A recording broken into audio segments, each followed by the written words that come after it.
नबी पाक सल्लल्लाहु अलैहि वसल्लम का दुनिया में आना एक बहुत बड़ी निशानी है। किस बात की निशानी है कि नबी पाक ने खुद फरमाया कि मैं क़यामत की सबसे बड़ी निशानी हूँ, क्योंकि मेरे बाद अब कोई नबी नहीं आएगा, मेरे बाद सीधी क़यामत ही आएगी। 1,24,000 पैगंबर गुजरने के बाद सरकार दो आलम का दुनिया में आ जाना ये क़यामत की सबसे बड़ी अलामत है। और नबी पाक ने यहाँ तक फरमाया मैं और क़यामत ऐसे जुड़े हुए हैं जैसे दो उंगलियां आपस में जुड़ी हुई हैं। तो सरकार दो आलम का इस दुनिया में आना, इस दुनिया से चले जाना, ये ख़त्म नबूवत पर एक मोहर ज़बत है। उसके बाद 14 सदियाँ बीत चुकी हैं। सरकार ने बहुत कुछ हमें बताया जो हमारे लिए वार्निंग्स है। आज के दिन मैं आपके साथ 2026 तक जो पूरी होने वाली 7 बहुत बड़ी निशानियाँ हैं ना, वो आपके साथ डिस्कस करूँगा। शायद आपने उस पर तवज्जो नहीं दी होगी कि ये सब कुछ पूरा हो चुका है, इसके बाद अब कुछ बहुत बड़ा होना है। वो बहुत बड़ा क्या होने वाला है ये भी इंशाल्लाह आज की वीडियो में आपके साथ डिस्कस करूंगा। सबसे पहले सबसे बड़ी निशानी, जरा इस बात पे गौर करो कि ये कायनात जो है पूरी की पूरी यूनिवर्स है, इसको वाहिद एक ज़ात है, इसमें अल्लाह ज़ात जो कंट्रोल करता है। उसकी ताकत, उसकी कुव्वत है जो ज़मीन और आसमान को संभाले हुए है। उसकी मर्जी के बगैर एक पत्ता भी नहीं हिलता। उसकी मर्जी के बगैर कोई सूरज, कोई चांद, कोई तारा अपने मदार में तैर ना पाए। उसकी मर्जी है, उसने इसे थामा हुआ है, हर शय अपने मदार में तैर रही है। उसकी निगाह की वजह से, उसकी तजल्ली की वजह से इस कायनात के अंदर इंटेलिजेंस मौजूद है, जिसकी वजह से ये कानून को फॉलो करती है और चल रही है। वक़्त का पहिया उसके कंट्रोल में, वो चाहे तो वक़्त को रोक दे, वो चाहे तो वक़्त को बदल दे, वो चाहे तो हम सबको उठा के पास्ट में ले जाए, वो चाहे तो हमारे वक़्त की रफ्तार को बढ़ा दे। ये सब कुछ कुदरत वाले के कंट्रोल में। कुदरत वाला जब एक्ट करता है तो इंसान समझ नहीं पाता, इंसान की सोच से वो बालातर होता है। तो पहली बहुत बड़ी निशानी जो 2026 तक पूरी हो चुकी है, कभी आपने गौर किया कि वक़्त की रफ्तार बदल चुकी है?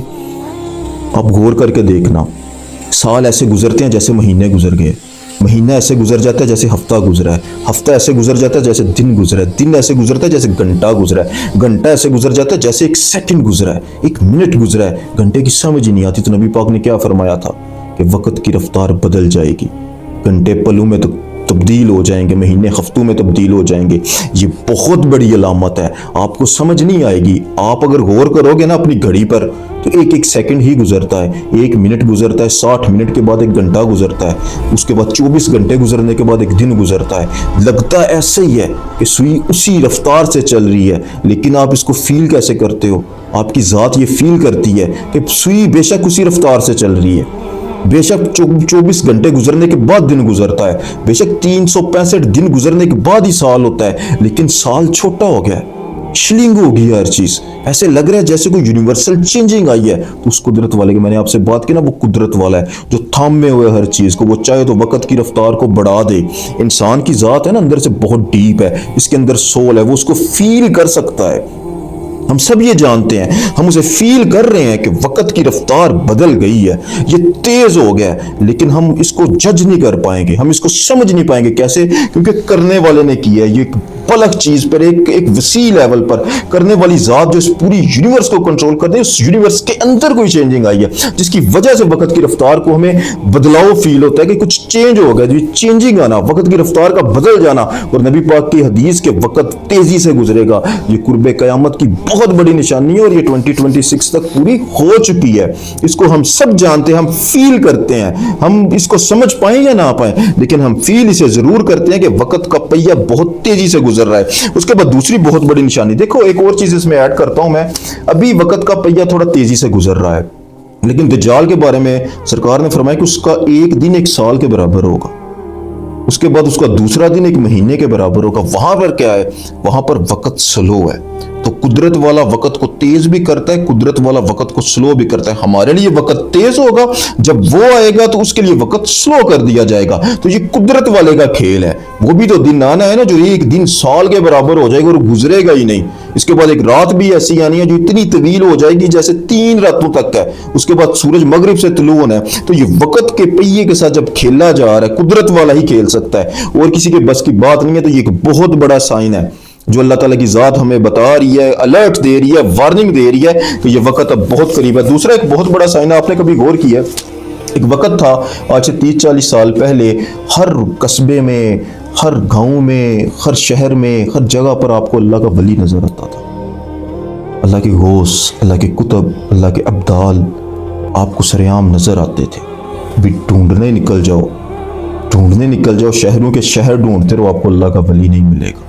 अल्लाह के वली खामोश हो गए, रूपोश हो गए। नबी पाक ने फरमाया था कि कुर्बे क़यामत से पहले मेरा फ़क्र खामोश हो जाएगा, और वो बिल्कुल खामोश हो चुके हैं। अल्लाह का वली अभी ढूंढने से भी नहीं मिलता। उसकी बहुत बड़ी एक वजह यह भी है कि असल की जगह नकल ने ले ली हुई है। 2 नंबर पीर और 2 नंबर ड्रामेबाज आमल आ चुके हैं, जो ऐसे ऐसे काम अब कर रहे हैं कि लोगों का नजरिया औलिया के बारे में खराब हो गया। तो फ़क्र का खामोश हो जाना भी एक बहुत बड़ी अलामत है जो कुर्बे क़यामत है। तीसरी एक बहुत बड़ी निशानी, आपने कभी गौर किया कि नबी पाक ने फरमाया था कि अरब के बद्दू जो हैं वो इमारतें बनाने में मुकाबलाबाजी करेंगे। आज वही हो रहा है, आज वही कुछ हो रहा है। ऐसे अरब जिसके पाँव में पहनने के लिए जूता नहीं होता था, खाने के लिए खाना नहीं होता था, पेट भर के वो पानी तक नहीं उसको मिलता था साफ, लेकिन आज वो सैकड़ों फ्लोर पर मुहित एक एक इमारत बना रहा है और एक दूसरे के साथ मुकाबला कर रहे हो। सरकार ने ये भी बताया था। मैं ये नहीं कहता कि बिल्डिंग्स बनाना बुरी बात है, नहीं, बिल्डिंग्स बनानी चाहिए, लेकिन ये एक वार्निंग है कि सरकार ने बताया था कि ये जब काम शुरू हो जाए तो तैयारी पकड़ लो।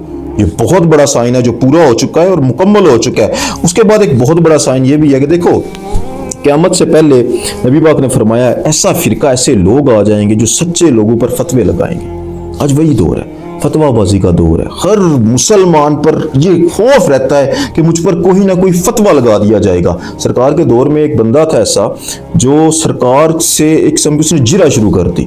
नबी पाक सल्लल्लाहु अलैहि वसल्लम सोना तकसीम कर रहे थे, उसने बोला जाके या रसूल अल्लाह, आप इंसाफ नहीं कर रहे सोना तकसीम करने में। तो ये सुनकर सरकार दो आलम का चेहरा मुबारक सुर्ख होगा। सरकार ने बोला कि मैं अगर इस कायनात में इंसाफ नहीं करूंगा तो कौन करेगा? उसने बोला नहीं सरकार, आप इंसाफ नहीं कर रहे सोना तकसीम करने में। ये सुनकर साथ वाले सहाबा ने तलवारें निकाल ली। तो नबी पाक ने बोला मना किया उनको, बाज आ जाओ, इसकी शक्ल को पहचान लो, आंखें अंदर धुसी हुई हैं, माथा इसका चौड़ा है, कुल्ले इसके मोटे हैं, ठीक है, इस बंदे को पहचान लो। इसकी नस्ल में से ऐसे लोग आएंगे जो सच्चे बंदों पर फतवाबाजी करेंगे, मुसलमानों पर फतवाबाजी करेंगे। आज वही दौर है, आज ऐसा ही दौर है कि आज के उलमा, आज के जो ऐसे उलमा जो फतवे लगा रहे हैं, बात बात पर फतवाबाजी कर रहे हैं, ये किस चीज की अलामत है?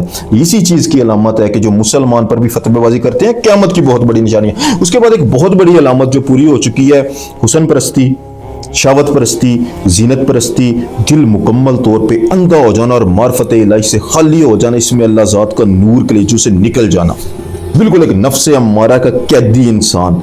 तो आज के दौर में 90%, मैं 100% नहीं कहता, लेकिन 90% लोग ऐसे हैं जिसने इसमें अल्लाह ज़ात के इल्म की जानिब खुद को निकाला ही नहीं है।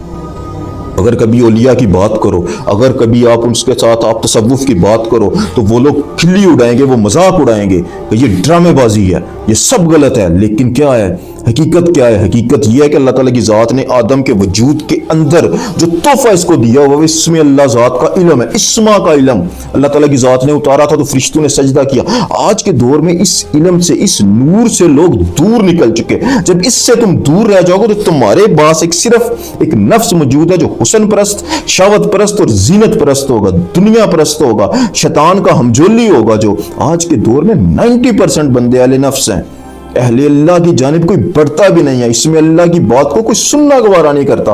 ये बहुत बड़ी अलामत है जो पूरी हो चुकी है। उसके बाद 7वां, मजलूम की आह को कोई सुनने वाला नहीं है। आप फलस्तीन का हाल देख लें, कश्मीर का हाल देख लें, पूरे अरब का आप हाल देख लें, जगह जगह अपनी गली में देख लें, अपने मोहल्ले में देख लें, मजलूम की सुनने वाला कोई भी नहीं है, बल्कि मजलूम पर जबर करना फैशन बन चुका है। लोग जबर करने वाले का साथ देते हैं, मजलूम के साथ कोई खड़ा नहीं होता। और ये भी इसी बात ही की अलामत है कि क़यामत का वक्त करीब है। 2026 से पहले ये 7वीं अलामत भी पूरी हो चुकी है। ये सब कुछ होने के बाद अब आगे क्या होगा? आगे वही होगा जो सरकार सुल्तान फ़क्र फरमा गए हैं। सुल्तान फ़क्र फरमाते हैं कि 5 रूहें हैं जो ज़मीन पे आ चुकी हैं, 6ठे ने आना है और 7वें ने आना है। जब तक वो दोनों ज़मीन पे नहीं आएंगे क़यामत बर्पा नहीं होगी। उनमें से अल्लाह के फजल करम से जिस हद तक हालात जा चुके हैं, अभी किसी भी वक्त अल्लाह ताला की ज़ात की वो 6ठी रूह ज़मीन पे आ जाएगी। आज के लिए इतने, जज़ाकल्लाह खैर।